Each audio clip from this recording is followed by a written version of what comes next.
हमारे साथ अखिलेश यादव जी हैं। अखिलेश जी, ये बताइए कि जिस तरीके से सवाल खड़े हो रहे हैं कि कांग्रेस नाराज है गठबंधन को लेकर के, और खासतौर से सीटों के बंटवारे पर वो कह रहे हैं कि अकेले ही लड़ ले समाजवादी पार्टी। कोई नाराजगी की बात नहीं है, जो भी कुछ होगा बातचीत करेंगे। तो क्या लगता है कि गठबंधन होगा, गठबंधन के साथ ही उपचुनाव में जाएंगे? आप पहले वर्ड से नेगेटिव क्यों हैं? आप बीजेपी के तो नहीं हो ना, नेगेटिविटी मत लाओ अपने अंदर। भाई जो बातचीत से रास्ता निकलेगा हम लोग रास्ता निकालेंगे। यानी कुल मिला के ये कहा जाए कि समाजवादी पार्टी और कांग्रेस दोनों मिलकर के उपचुनाव लड़ेंगे, मिलकर ही चुनाव लड़ेंगे। बहराइच को लेकर के क्या कहेंगे? भारतीय जनता पार्टी ने दंगा कराया है। गंभीर आरोप लगा रहे। अरे आपका कैमरा थोड़ी झूठ बोलेगा, आप जाइए कैमरे से लेकर के जाइए, वहाँ क्यों नहीं लेके जाते हो आप? बीजेपी अगर चाहती, प्रशासन अगर चाहता तो दंगा कभी नहीं हो सकता था।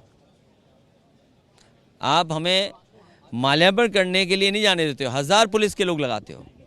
आप 1000 पुलिस नहीं लगा सकते थे क्या? यानी कुल मिला के कहीं ना कहीं जिस तरीके से उपचुनाव है उत्तर प्रदेश में, उसको लेकर के ये दंगा कराया गया। ये चुनाव में कई सवालों का जवाब बीजेपी के पास नहीं है। बेरोजगारी वहीं की वहीं है, महंगाई उतनी ही बढ़ गई, भुखमरी में हम लोग कहाँ पहुँच रहे हैं। आपकी $1 ट्रिलियन के सपना दिखाने वालों ने निवेश नहीं लेकर के आ पाए। आपने दिया क्या स्टेट को? क्या दिया आपने स्टेट को? अगर बात की जाए अखिलेश जी करहल सीट की, तो जब आप 2022 में चुनाव लड़े तो एसपी बघेल को यहां से उतारा गया, वो कैबिनेट मंत्री थे।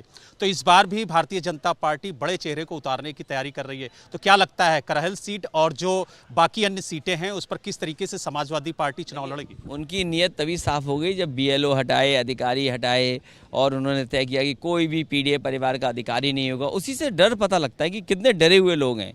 सवाल प्रत्याशी का नहीं है, सवाल ये कि आपने जनता के लिए काम क्या किया है। क्या आपने यहाँ के क्षेत्र का विकास किया? जो विकास की गति समाजवादियों ने दी, क्या उस गति को आगे बढ़ाया आपने? क्या यहाँ के लोगों को न्याय मिला?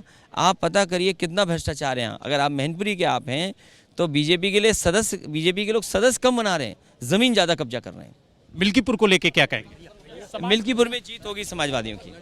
तो आपने देखा हमारे साथ अखिलेश यादव थे, जिन्होंने साफ तौर से कहा कि जिस तरीके से आज समस्याएं खड़ी हो रही हैं प्रदेश में, उसको लेकर के सरकार को जवाब देना चाहिए। और उन्होंने कहा कि कांग्रेस के साथ हम गठबंधन के तहत चुनाव मैदान में जाएंगे और जो अटकलें लगाई जा रही हैं वो गलत हैं। और साथ ही उन्होंने ये भी कहा कि जिस तरीके से करहल में उन्होंने शानदार जीत दर्ज की थी, उसी तरह से तेज प्रताप यादव भी यहां से शानदार जीत दर्ज करेंगे।